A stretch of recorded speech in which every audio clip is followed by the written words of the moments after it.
Em casa, que nos acompanham através do Facebook, do YouTube, porque são ligações diretas e podem acompanhar-nos durante este tempo do culto. O culto das 10 será transmitido diretamente e depois ainda teremos mais o culto às 11h30. Saudando cada um de vós, naturalmente com muita alegria, muita satisfação, vou pedir que fiquemos de pé. Hoje temos um culto com alguns momentos muito especiais, não apenas a parte do louvor que irá seguir já e que nós teremos a oportunidade de expressar a nossa gratidão e também o reconhecimento do grande Deus que nós temos e que adoramos, mas também teremos a oportunidade de ouvir em testemunho dois irmãos, um irmão e uma irmã, que em breve, se Deus quiser, de hoje a 2 semanas serão batizados e imersos nas águas do batismo em obediência ao Senhor. E gostaríamos que, então, estando de pé, possamos orar ao nosso Deus. Você que está aí em casa, crendo e podendo, pode ficar de pé também, para que juntos nos possamos sentir irmanados neste propósito e neste momento de adoração diante do nosso Deus. Querido Deus e bom Pai do céu, nós louvamos o Teu santo nome, Te agradecemos, Senhor, porque a Tua graça maravilhosa tem tocado nas nossas vidas e nos tem atraído para Ti, porque na verdade, Senhor, somente por causa dessa graça nós podemos, como pecadores que somos, chegar até Ti. E na verdade, Senhor, quando naquele dia em que nós reconhecemos pela ação do Teu Espírito que éramos pecadores, que precisávamos de Ti, que na verdade, Senhor, não havia outro meio de nós podermos reconciliar-nos contigo, o Deus Criador e Sustentador, se não for através do sacrifício de Jesus. Te agradecemos muito, Senhor, porque quando tomamos essa decisão, sentimos um alívio, sentimos, ó Deus, liberdade de espírito, Senhor. Sentimos, ó Deus, que o nosso pecado foi perdoado. E por isso mesmo nós podemos ir continuamente ao Teu trono de graças, para colocar a nossa prece diante de Ti. Aceita, Senhor, a nossa gratidão por causa dessa salvação tão preciosa que Tu nos tens dado. Aceita, Senhor, também a nossa petição, para que aqueles que nos estão a ouvir, que estão em casa, onde quer que estejam, Senhor, na verdade possam abrir o seu coração também e deixar que o Teu Espírito toque nas suas vidas e que a Tua graça maravilhosa inunde o seu ser. Muito obrigado, Pai do céu, porque sabemos que Tu nos ouves, que Tu atendes as nossas preces conforme a Tua vontade e, Senhor, aceita também o louvor dos nossos lábios que vão expressar aquilo que nós sentimos, esta gratidão, este amor que Tu tens por nós e que nós também queremos retribuir, Senhor. E também, ó Deus, pedimos que sejas com os dois irmãos que daqui a um pouco, Senhor, vão dar o seu testemunho daquilo que o Senhor tem feito nas suas vidas, sinal de que o Teu Espírito continua ativo, não apenas neste lugar, mas por todo o mundo, Senhor. E mesmo no meio desta pandemia terrível, o Teu Espírito vai salvando e acrescentando à Igreja aqueles que vão herdar a vida eterna. Muito obrigado, Senhor, também pela Tua palavra sobre a qual iremos meditar e que realmente ela possa ser dirigida pelo Teu Espírito para tocar as nossas vidas, alimentar as nossas almas e aproximar-nos mais de Ti num conhecimento maior da Tua palavra, Senhor. Venha, ó Deus, abençoar cada um de nós. O que estamos aqui reunidos neste lugar, Senhor, aqueles que estão em casa, qualquer que seja a sua circunstância, a sua condição, mas nós imploramos, especialmente por aqueles que estão doentes, para que nesta hora os visites também e toques, Senhor, toques nos seus corpos enfermos, que os guardes de todo o mal. E a nós também, Senhor, aqui, quer neste tempo de culto, quer no culto seguinte, que nos guardes também de todo o mal, Senhor, em nome e por amor de Jesus. Ainda de pé, nós vamos dar a oportunidade agora ao grupo de louvor para vir e dirigir-nos neste tempo tão maravilhoso que é louvarmos, adorarmos o nosso Deus.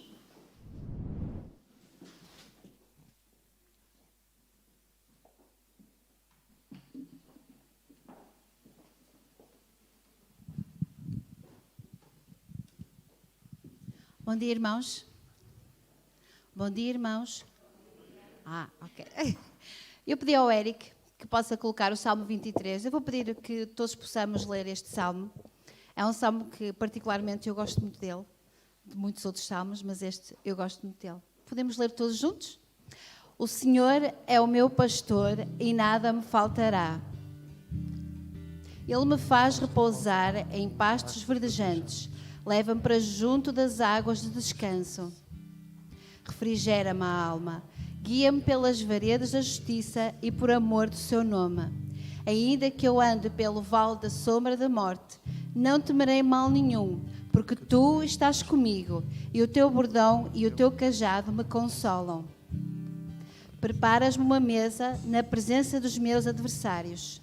Unges-me a cabeça com óleo e o meu cálice transborda. Bondade e misericórdia certamente me seguirão todos os dias da minha vida, e habitarei na casa do Senhor para todo sempre. Amém? Vamos louvar o nome do nosso Deus?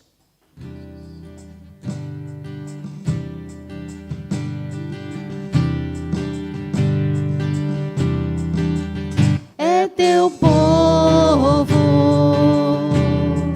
aqui presente,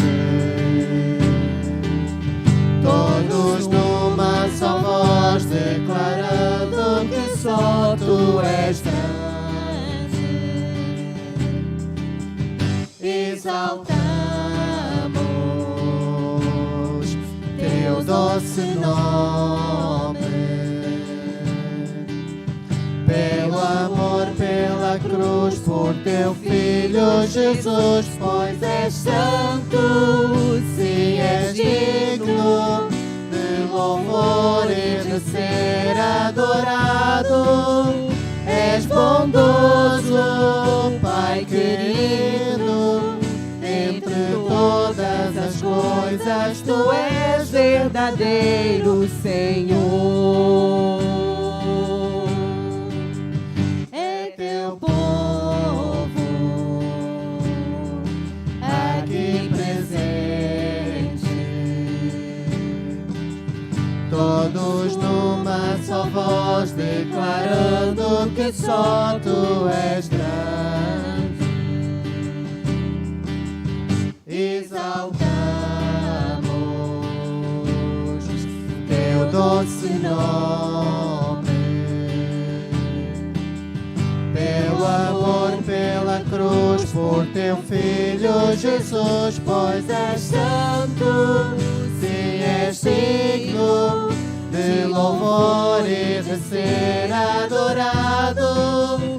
És bondoso, Pai querido, entre todas as coisas tu és verdadeiro Senhor. Mais uma vez. Pois és santo, sim, és digno de louvor e de ser adorado. És bondoso, Pai querido, entre todas as coisas tu és verdadeiro Senhor.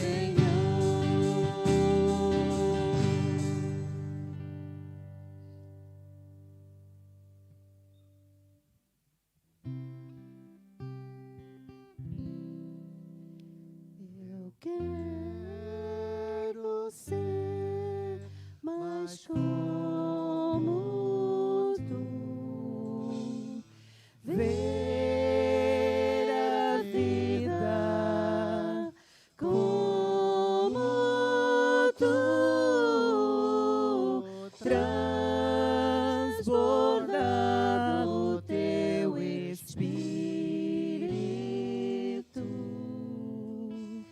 e refletir ao mundo teu amor. De glória em glória te vejo, quanto mais te conheço, quero saber mais de ti. Meu Deus, tal como o oleiro, quebranta-me, transforma-me, molda-me a tua imagem, Senhor.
refleti no mundo teu amor,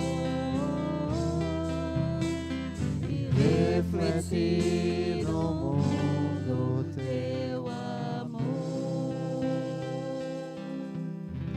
Paizinho, que realmente, Pai, esse amor, Pai, que Tu colocas no nosso coração, Senhor, realmente que Ele possa transbordar, Pai, possa transbordar, Senhor, e possa contagiar os outros que estão perto de nós, Senhor.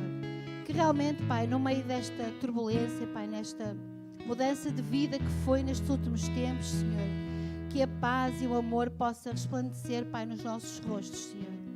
Deus, abençoa-nos, Pai, que mais almas se possam entregar a Ti, Senhor.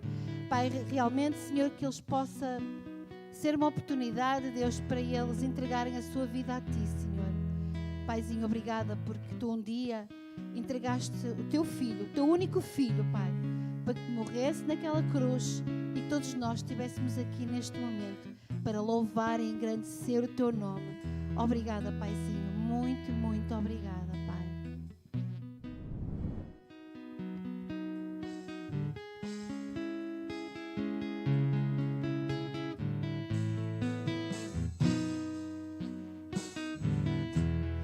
Não se turbe o vosso coração, crede em Deus e também em mim. Na casa do meu Pai há muitas moradas. Se não fosse assim, eu não teria dito: vou preparar-vos um lugar. Eu virei e vos levarei para mim mesmo. Vós conheceis o caminho para onde eu vou. Eu sou o caminho, a verdade, a vida. Ninguém vem ao Pai a não ser por mim. Em verdade eu vos digo, porque eu vou para o Pai. Mas aquele que crer em mim, obras maiores fará.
agora os dois candidatos ao batismo, irmão Alberto e Jéssica. Um vai ficar ali, o outro chegará aqui. Fica aí então, Alberto. Vem a Jéssica. A Jéssica vai descobrir um pouquinho a máscara, só para verem a cara dela, depois volta a colocar-se. Okay. Olá. Muito bem. Podes então dar indicação. A Jéssica já tem estado connosco há alguns meses. Veio a convite da família, o irmão Júnior, a esposa Regina e também os filhos Eric e Artur, e sobretudo pelo Artur, porque é a namorada do Artur.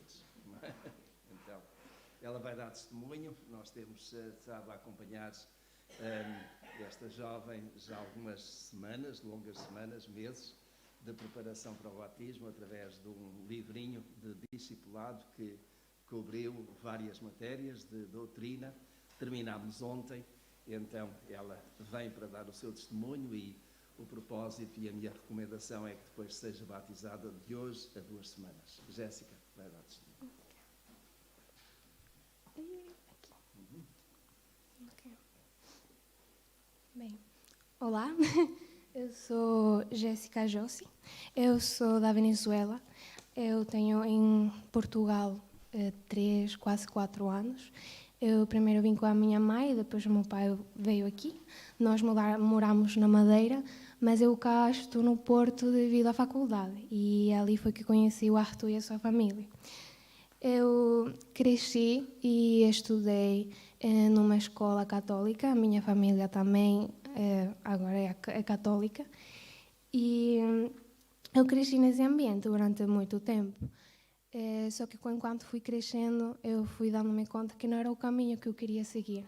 Não era por levar a contrário a meus pais ou a minha família. Simplesmente sentia que não era isso o que eu queria seguir ou o que eu queria para a minha vida. Por mais que eu fosse na mesma cristianismo, a forma em que era aplicado não me sentia confortável.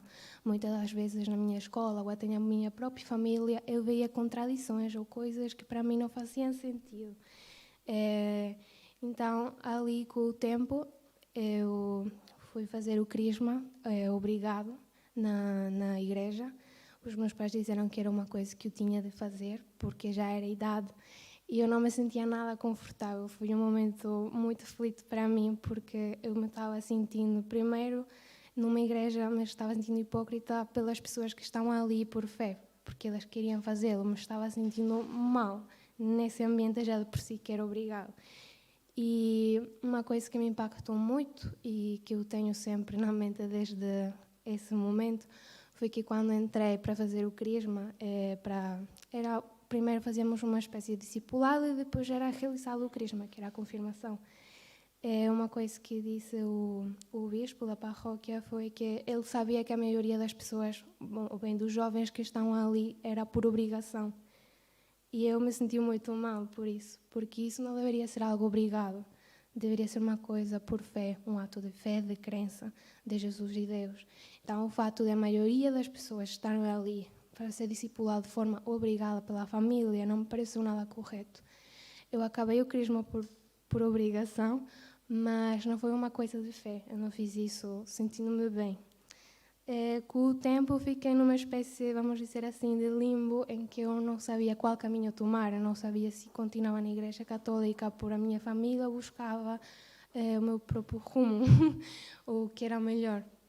Ali eu cheguei cá no Porto, comecei a faculdade de Design e Comunicação e conheci o Arthur, consequentemente a sua família, que me ensinaram muito e foram pessoas que me indicaram um caminho.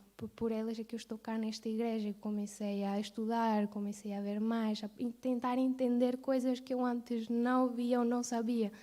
E é uma coisa que eu me sinto plenamente grata, porque primeiro por encontrar este caminho e eu agora, estando aqui, eu consigo ter outra perspectiva.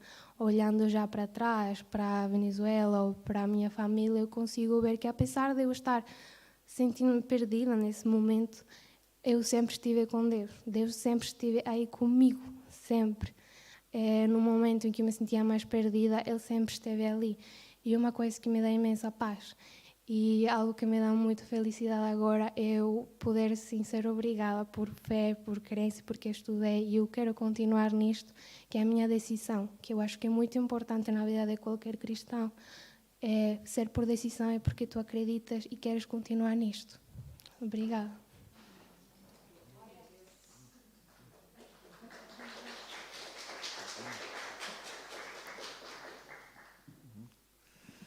Antes de darmos a palavra ao irmão Alberto, alguém tem alguma pergunta a fazer à Jéssica? Conforme eu disse aos irmãos, durante 13 semanas, e foram quase seguidas, portanto, cerca de 3 para 4 meses, nós tivemos discipulado.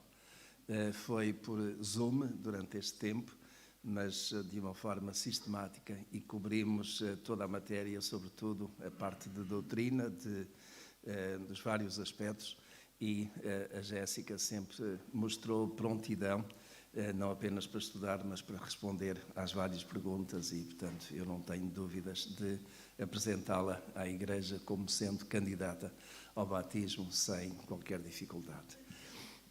Os irmãos membros da Igreja que aceitam que a Jéssica possa ser batizada, levanta o seu braço, por favor. Obrigado. Alguém contra? Creio que não. Então, Alberto, pode vir.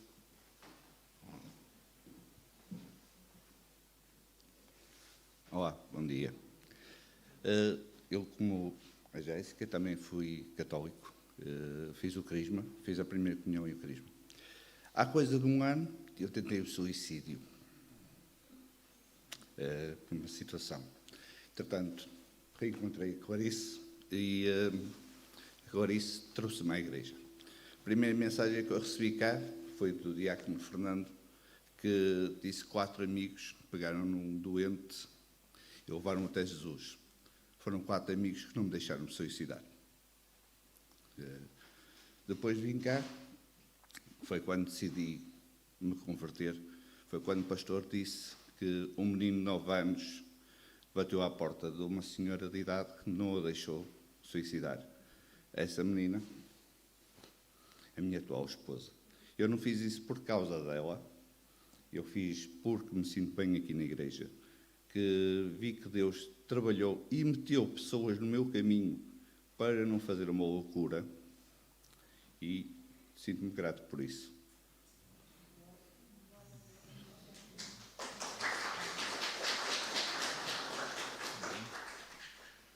Alguém dos irmãos tem alguma pergunta a fazer?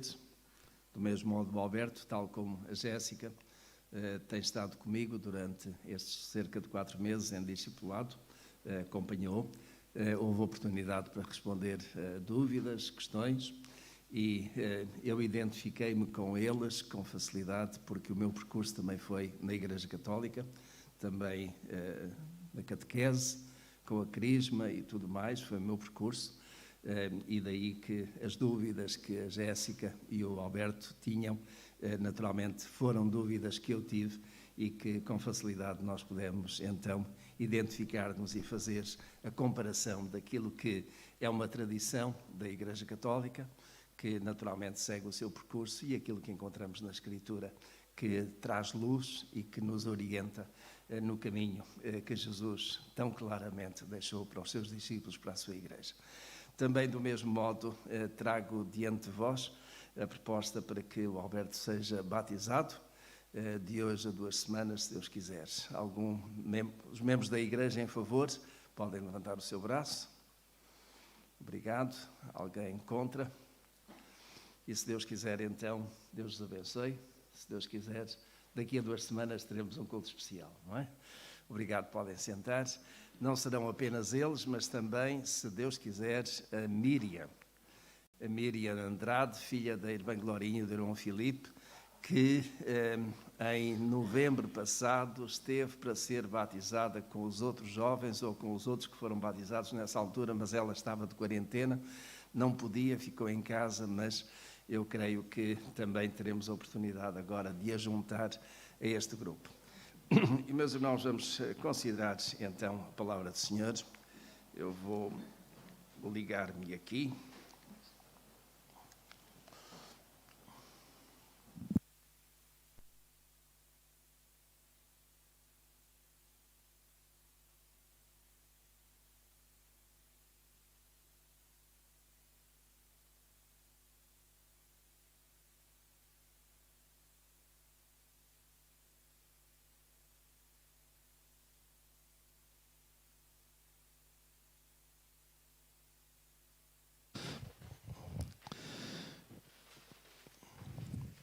No domingo passado nós celebramos a Páscoa, um momento tão especial na vida de Jesus, dos seus discípulos, mas um pouco antes desse momento Jesus tinha deixado aos seus discípulos um sermão.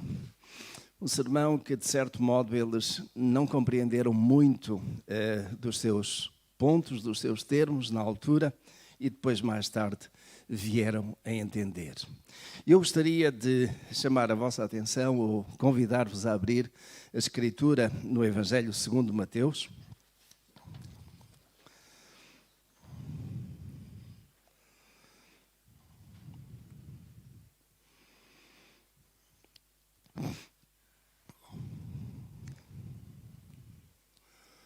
Isto aconteceu na chamada Semana Santa, 2 dias antes da celebração da Páscoa dos judeus, que foi, digamos, no decurso da semana, numa quinta-feira, antes, ou 3 dias antes de Jesus, um dia antes de Jesus ter sido crucificado e alguns dias antes da sua ressurreição. Então, Mateus capítulo 24, uma breve leitura dos primeiros 15 versículos, e paramos no versículo 15, que é um dos versículos, porventura, mais difíceis neste texto e que eu gostaria de focar toda a nossa atenção. Mateus capítulo 24 diz-nos assim: Ora, Jesus, tendo saído do templo, ia-se retirando, quando se aproximaram dele os seus discípulos para lhe mostrarem os edifícios do templo. Mas ele lhes disse: Não vedes tudo isto? Em verdade vos digo que não se deixará aqui pedra sobre pedra que não seja derribada. E quando ele, sentado no Monte das Oliveiras, chegaram-se a ele os seus discípulos em particular, dizendo: Declara-nos quando serão estas coisas e que sinal haverá da tua vinda e do fim do mundo. Respondeu-lhe Jesus: Acautelai-vos que ninguém vos engane. Porque muitos virão em meu nome, dizendo: Eu sou o Cristo, e a muitos enganarão. E ouvireis falar de guerras e de rumores de guerras. Olhai, não vos perturbeis, porque é forçoso que assim aconteça, mas ainda não é o fim. Porque quando se levantará nação contra nação, e reino contra reino, e haverá fomes e terremotos em vários lugares. Mas todas estas coisas são o princípio das dores. Então sereis entregues à tortura e vos matarão, e sereis odiados de todas as nações por causa do meu nome. Nesse tempo, muitos hão de se escandalizar, e trair-se-ão uns aos outros, e mutuamente se odiarão. Igualmente, hão de surgir muitos falsos profetas, e enganarão a muitos. E por se multiplicar a iniquidade, o amor de muitos esfriará. Mas quem perseverar até ao fim, esse será salvo. E este evangelho do reino será pregado no mundo inteiro, em testemunho a todas as nações, e então virá o fim. Quando, pois, virdes estar no lugar santo, a abominação da desolação predita pelo profeta Daniel, quem lê, entenda. Então os que estiverem na Judeia fujam para os montes. Quem estiver no eirado, não deixa para tirar as coisas da sua casa. E quem estiver no campo, não volte atrás para apanhar a sua capa. Mas ai das que estiverem grávidas e das que amamentarem naqueles dias. Orai para que a vossa fuga não suceda no inverno nem no sábado. E de novo lendo o versículo 15. E o versículo 15, na tradução que está ali, diz assim: Quando, pois, virdes o abominável da desolação, de que falou o profeta Daniel no lugar santo, quem lê, entenda. O que é isto do abominável da desolação? Este é um versículo talvez dos mais difíceis de entender em todo este sermão profético que se prolonga pelo resto do capítulo 24 e todo o capítulo 25. O que é este, ou quem é este, ou o que é isto do abominável da desolação? O próprio Senhor Jesus deu uma pista para interpretação. De que falou o profeta Daniel no lugar santo. Quem lê, entenda. E certamente que nós só conseguimos entender aquilo que Jesus estava a querer dizer e a comunicar aos seus discípulos se lermos Daniel e procurarmos entender. Meus irmãos, de acordo com alguns intérpretes, os judeus vão construir um novo templo em Jerusalém. Então surgirá do leste um homem que irá governar o mundo, o anticristo. É o homem do pecado, a besta do Apocalipse 13. Este ditador mundial, durante a grande tribulação, entrará no templo em Jerusalém e proclamar-se-á Deus. Ele colocará ou mandará colocar uma estátua sua no templo, a qual será para todos os intérpretes a abominação da desolação. Eu procurei esta informação sobre o que corre aí em termos de interpretação deste abominável da desolação. Esta é a posição de alguns intérpretes. E, de facto, precisamos de fazer uma pergunta. Será mesmo isto que a Bíblia ensina? Eu não creio. E vou justificar. Em primeiro lugar, a Bíblia nada diz sobre os judeus construírem um outro templo em Jerusalém. Nem nos nossos dias, nem no futuro. Nem tampouco em ser colocada qualquer estátua nesse tal templo. E, naturalmente, que a pergunta vem. Então, de que é que falava Jesus? Se Jesus, remeteu os leitores para o profeta Daniel, nós temos mesmo de procurar ir a Daniel e entender. Porque Jesus deixou claro, quem lê, entenda. Vamos, meus irmãos, então ler os textos em Daniel que apontam exatamente para este abominável da desolação. Volto a dizer, este é um dos textos difíceis da Bíblia de interpretar. Mas vamos procurar, com a orientação do Espírito do Senhor, entender e seguir este caminho que o Senhor Jesus deixou aos seus discípulos. Então, Daniel, capítulo 9, verso 26 a 27, e está ali para que os irmãos não tenham que estar a procurar e seguindo esta versão.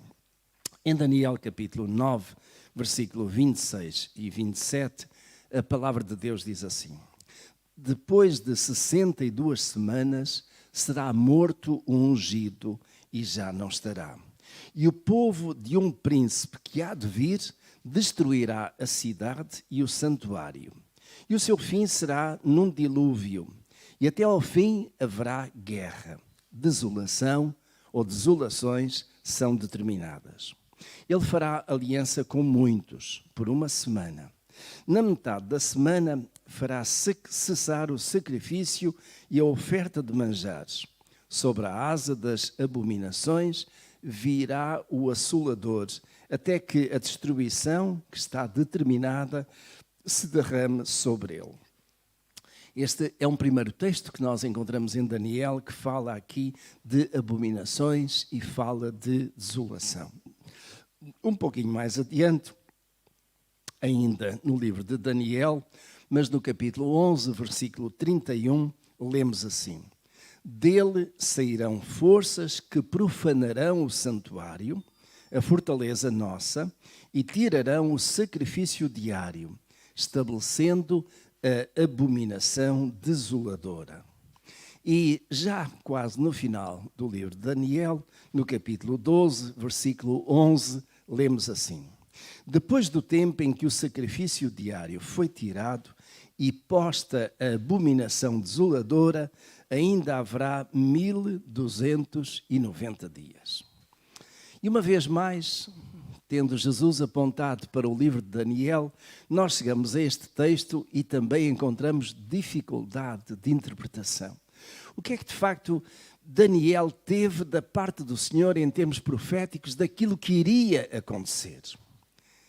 Vamos olhar para este texto. A profecia de Daniel, no capítulo 9, versículos 24 a 27, apontava para 7 semanas, mais 62 semanas, até o ungido ser morto, após o que haveria mais uma semana. Estas são semanas não de dias, de 24 horas, mas semanas de anos, segundo a generalidade dos intérpretes do livro de Daniel. O que significa então que, sendo 70 semanas e sendo semanas de anos, e cada semana naturalmente tem 7 anos, neste caso, 7 vezes 70 dá 490. Então, aquilo que Daniel estaria a referir-se nesta visão profética é que isto iria acontecer cerca de 490 anos depois.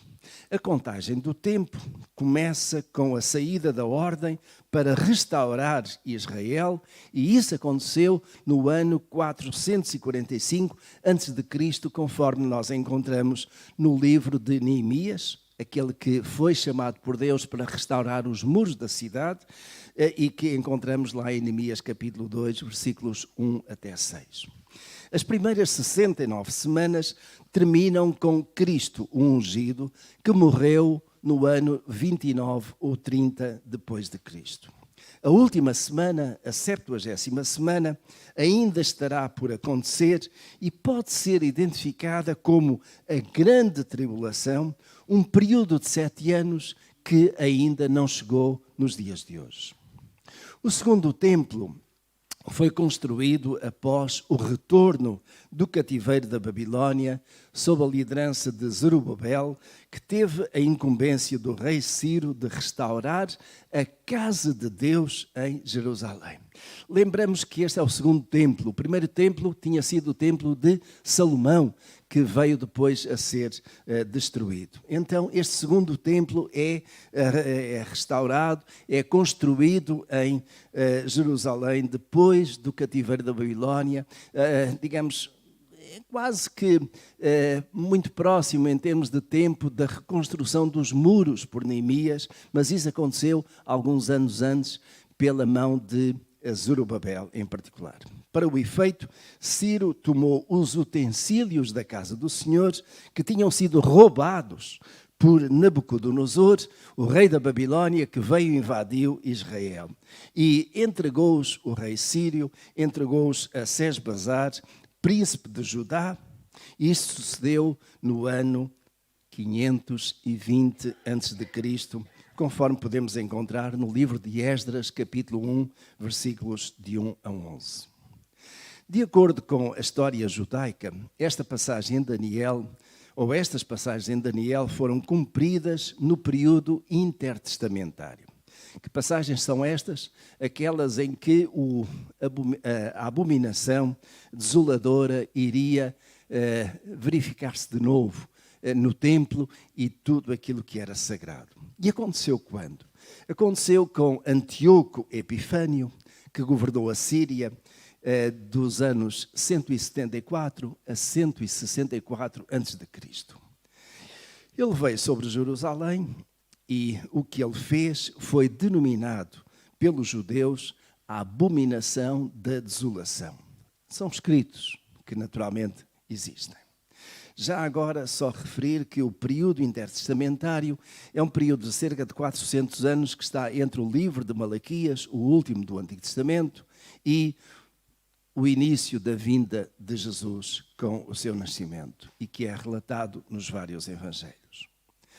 Durante aquele período houve vários movimentos, a chamada Revolta dos Macabeus também, e este Antíoco Epifânio vem exatamente nessa mesma altura, então por volta dos anos 174 a 164 a.C.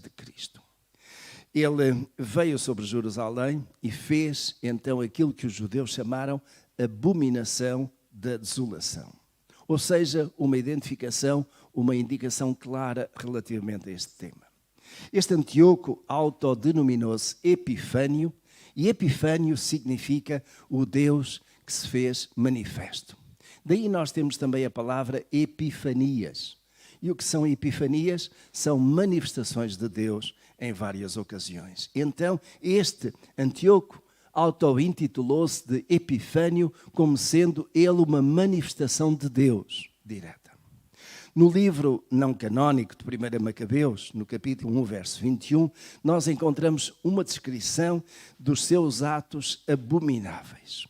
No ano 168 a.C., ele entrou no santuário, notem, ele entrou no santuário, levou o altar de ouro, o candelabro e os vasos sagrados.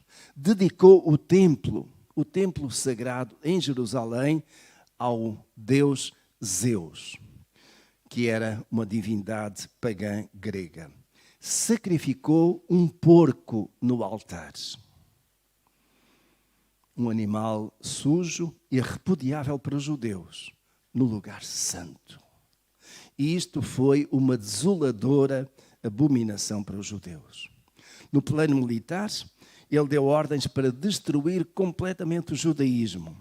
Proibiu a observância do sábado, as festas judaicas e a circuncisão. E estava determinado a acabar com todos aqueles práticas, procedimentos e tradições judaicas.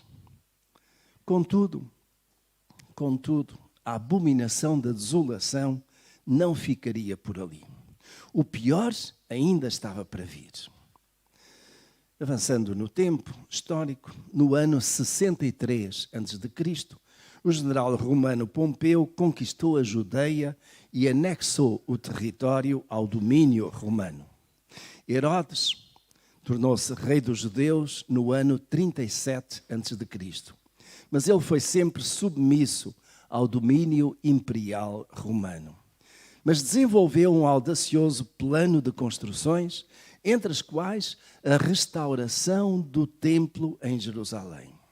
E foi a beleza deste templo que os discípulos exaltaram quando estavam com Jesus. Mas Jesus diz, não ficaria ali pedra sobre pedra. Tudo seria derribado. Algumas questões. Quando é que isso iria acontecer? Este quando era a dúvida que assaltava a mente dos discípulos de Jesus. E quando Jesus se retira com os seus discípulos, eles vão perguntar, vão esclarecer, vão tirar as suas dúvidas. Será que isto iria acontecer de imediato? Será que isso estaria associado com a vinda de Jesus? Seria associado com a consumação dos séculos? Jesus ensina e alerta os seus diletos discípulos para certos sinais. Alguns desses sinais, e que estão nos primeiros versículos deste capítulo 24, teriam uma aplicação quase imediata. Ódios, guerras, rumores de guerras, terremotos. Já havia naquela altura e tem havido ao longo dos tempos. Outros desses sinais cumprir-se-iam nas décadas seguintes. Outros, porém, teriam ainda um cumprimento bem mais distante. Agora, em Jerusalém, havia um novo templo restaurado.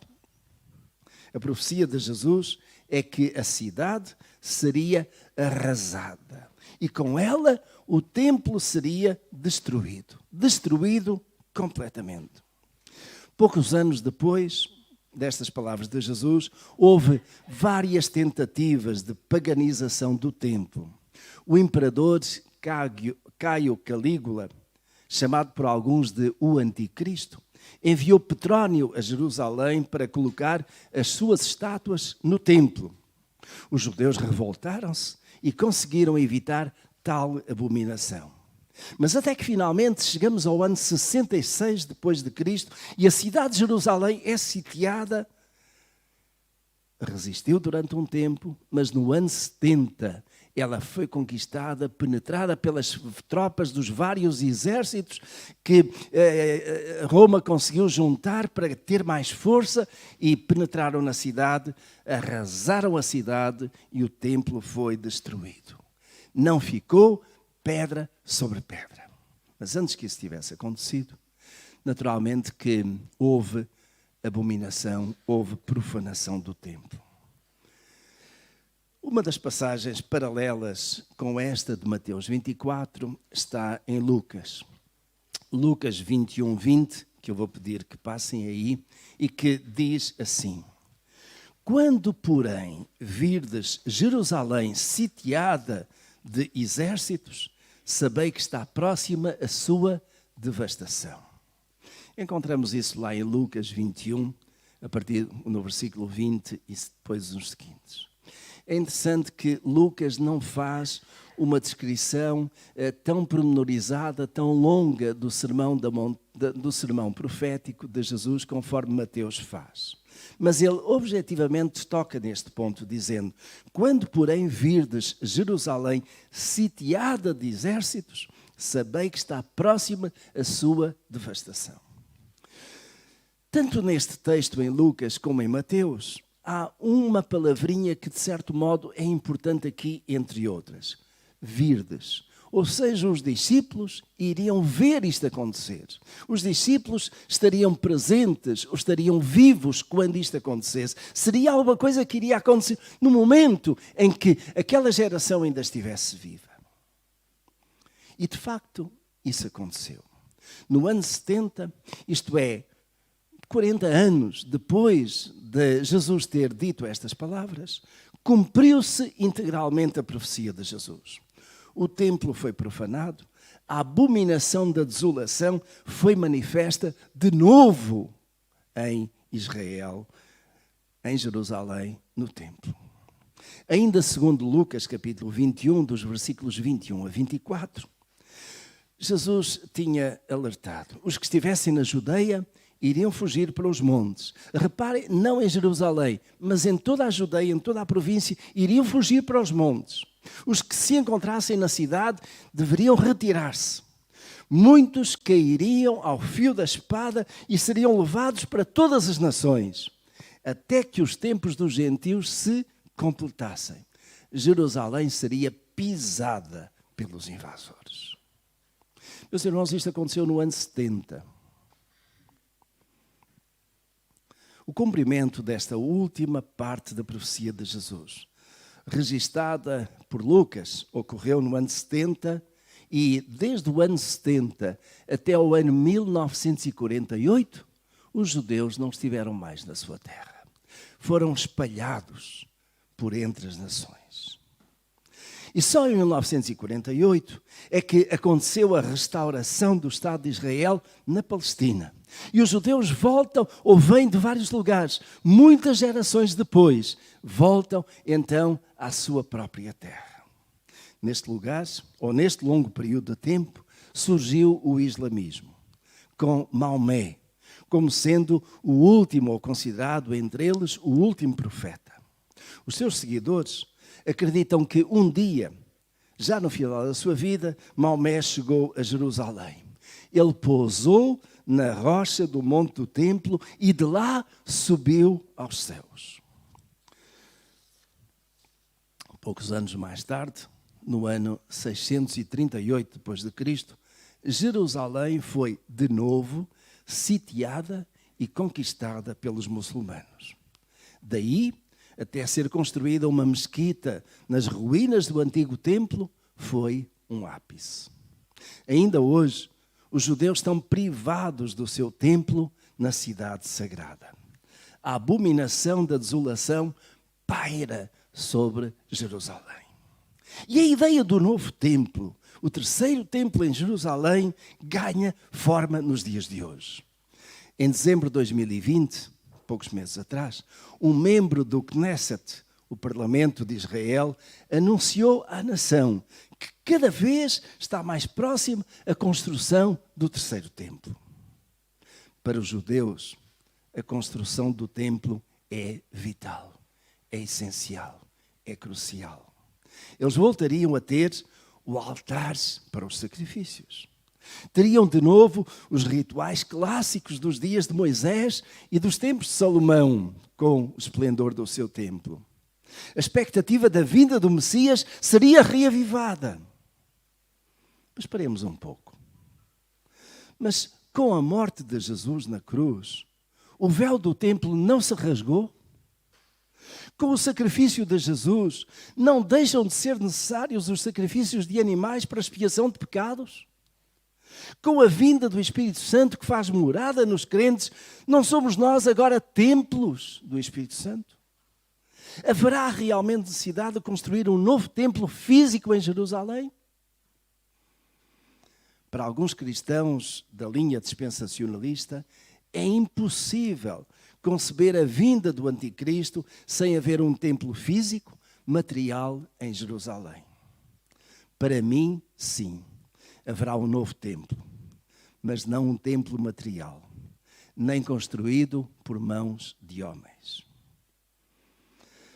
Em Apocalipse, capítulo 21, versículo 3, nós lemos que depois de Deus ter criado novos céus e nova terra, a Escritura diz assim: eis o tabernáculo de Deus com os homens. Deus habitará com eles e Deus mesmo estará com eles. Sim, aí a Bíblia fala num tabernáculo. Um tabernáculo todo especial. Um tabernáculo de Deus, em que Deus estará presente e estará com os homens. Mas quando é que isso vai acontecer? Vai acontecer depois de tudo aquilo que Jesus havia predito acerca das últimas coisas tiverem, uma após outra, encontrado o seu lugar e o seu tempo. Será depois de ter havido o juízo final. Depois, se quisermos, da grande tribulação de que eu irei falar, talvez na próxima semana. Depois do juízo final. Depois, ou entretanto, depois da ressurreição e da transformação dos crentes, dos que estiverem vivos. Depois do juízo final. Depois do milénio até. E depois, sobretudo, de quê? De novos céus e de nova terra. Ou seja, depois de todo este pecado e estado de corrupção ser completamente erradicado. Então, sim, haverá um novo templo. Deus estará no meio dos homens. Quando Deus fizer os novos céus e a nova terra e eliminar tudo aquilo que existe, que é corrompido, que é adulterado, que está contaminado, então Ele fará o tabernáculo eterno no meio dos homens. Meus irmãos, não creio que haverá de novo oportunidade para o abominável, a abominável desolação acontecer em algum templo em Jerusalém, simplesmente porque, creio eu, nem haverá templo, novo templo em Jerusalém feito por mãos de homens. E se houver, não será esse que naturalmente é objeto desta profecia de Jesus, creio eu. Com todo o respeito por outras opiniões, mas esta é claramente a minha. E, de facto, eu gastei tempo, bastante tempo até, nesta análise deste texto, para partilhar convosco aquilo que são os meus pensamentos de uma forma muito direta, muito objetiva, muito sintética. Mas eu creio, meus irmãos, que muito daquilo que o Senhor Jesus prometeu vai acontecer. Aliás, tudo aquilo que o Senhor Jesus prometeu vai acontecer, mas nem tudo aquilo que alguns, ou o modo como alguns interpretam, vai acontecer dessa maneira. Uma coisa eu sei, nenhuma dessas profecias ficará por cumprir. Vou só pedir que passem o slide seguinte, o outro, que é o que eu proponho trazer nos próximos domingos. E o seguinte é a grande tribulação. O que é que vai acontecer na grande tribulação? Na grande tribulação vai haver a ressurreição dos mortos. Quantas ressurreições irão acontecer? Vai haver transformação dos crentes. Depois, a segunda vinda. Quando é que acontecerá a segunda vinda? Em que circunstâncias? De que modo é que acontecerá esta segunda vinda? Depois fala no sermão profético de Jesus, capítulo 25, a primeira parte, sobre vigilância e serviço. E precisamos de estar bem vigilantes e de estar servindo ao Senhor quando Ele vier. Finalmente fala do grande julgamento. E isto são temas que iremos abordar nos próximos domingos, se Deus quiser. Penso que nenhum deles é tão difícil de interpretação quanto este, que vos trouxe hoje, porque de facto são palavras que não são muito comuns, mas a abominável desolação acontece, e já vem acontecendo há algum tempo, naquilo que é a idolatria, uma afronta a tudo aquilo que vem de Deus no lugar santo. E de facto, meus irmãos, aquilo que é sagrado não pode ser desrespeitado. Aquilo que é sagrado não pode ser profanado. Permitam-me só que faça aqui uma aplicação direta. Se nós somos, e este se é só retórico apenas, se nós somos o templo do Espírito Santo, e somos, amém? Então não podemos deixar que alguma coisa profane aquilo que é sagrado, que alguma coisa contamine aquilo que é sagrado. Isto significa que nós devemos procurar ter vidas que sejam santas diante de Deus. Se o Espírito Santo habita em nós, e este se, volto a dizer, é só retórico, porque eu creio que Ele habita em nós. Então eu tenho que cuidar deste templo do Espírito Santo. Não posso deixar que alguma coisa corrompa, que alguma coisa seja colocada no lugar que pertence a Deus. E o centro da minha vida pertence a quem? A Deus. Eu não vou tirar esse Deus do centro da minha vida e colocar qualquer outra coisa, porque isso, meus irmãos, em termos práticos, diretos, espirituais, objetivos, é a mesma coisa que desolação, que abominação. Abominar é alguma coisa que provoca revolta, que provoca repulsa. Assim como também a Escritura diz em relação, lá no Apocalipse, a uma das cartas do Apocalipse, aquela igreja que não era quente nem fria, que era morna. E que Jesus diz, vomitarei da minha boca, porque não é quente nem é fria, é uma coisa morna, que de facto não tem, não é nada. Então isto é aquilo que nos leva ao vómito, que nos induz ao vómito, que nos dá ânsia de vómito, é também aquilo que para Deus em termos espirituais provoca esta repulsa e este deitar fora, que de facto as nossas vidas possam ser santas ao Senhor, porque Ele nos concedeu o Espírito Santo. E Ele habita em nós. Ele é o templo, Ele fez morada em nós. E nós precisamos de santificar e manter santo aquilo que o Senhor tem santificado e que tem consagrado. Realmente, meus irmãos, é um desafio para nós. É uma aplicação, eu creio, de uma forma muito prática. Este lugar, esta casa de oração, tem sido sagrada? Sim, tem. Mas é apenas uma casa. Mais importante do que esta casa, mais importante do que este espaço, é aonde mora o Espírito Santo. E se Ele mora em nós, então é isso que tem que ser preservado e que não pode ser abominável para o Senhor. Que Ele nos dê essa força para rejeitarmos a corrupção espiritual, para rejeitarmos aquilo que nos pode contaminar, aquilo que nos afasta. E que isso sirva para nós uma força muito grande para nós podermos continuar a caminhada que temos vindo a fazer. Que o Senhor abençoe cada um de vós, que o Senhor vos proteja, que o Senhor vos guarde e que, acima de tudo, cada um de vós faça aquilo que também encontramos na Escritura, neste texto profético: aquele que preservar até ao fim será salvo. Então vamos preservando no meio de dificuldades, contra ventos e marés, como poderíamos dizer, mas vamos preservar na caminhada que o Senhor tem para nós. Que o Senhor vos abençoe. Uma excelente semana para cada um de vós. No próximo domingo, se Deus quiser, aqui estaremos de novo. Vamos ficar de pé para uma palavra de oração.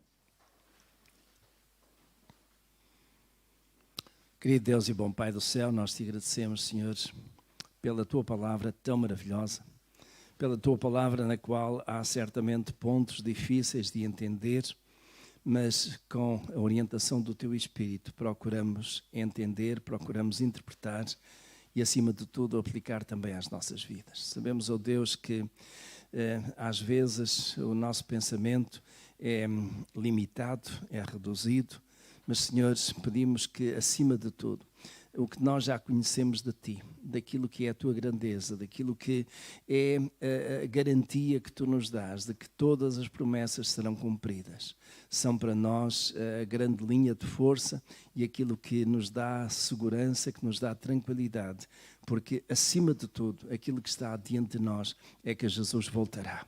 Ele voltará em poder e em glória. Ele voltará para tomar a sua igreja para junto dele. Ele voltará para nos assegurar, para nos garantir, para nos proporcionar a vida eterna que ele tem prometido àqueles que te amam, Senhor, e que têm aceito Jesus como seu único e suficiente Salvador.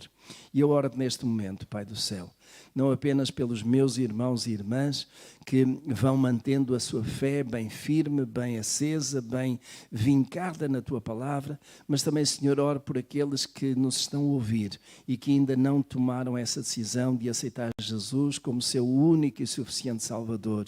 E eu oro, Senhor, para que o Teu Espírito toque nas suas vidas.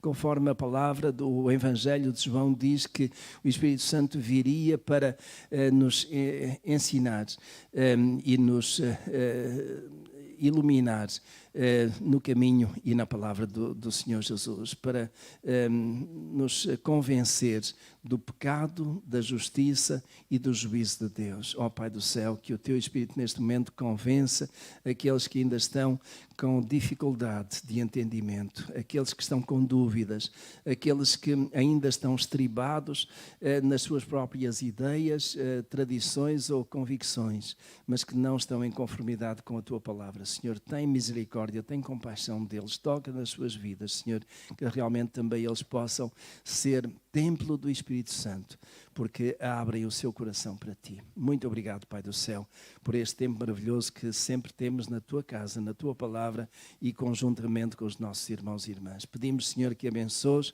aqueles que hoje deram testemunho, o Alberto e a Jéssica, para que também eles, Senhor, possam manter-se firmes em todo o tempo da sua vida e glorificando o Teu nome. Muito obrigado, Pai do céu. Pedimos que sejas com os doentes, são vários, Senhor, pelos quais temos orado e rogamos, Senhor, em nome de Jesus, que o Teu Espírito toque nas suas vidas e que retire toda a enfermidade, Senhor. E, ó Deus do céu, aquelas enfermidades que se vão mantendo, que o Teu Espírito dê força aos Teus filhos para suportar e para continuar a confiar que Tu és o Deus Todo-Poderoso, Senhor.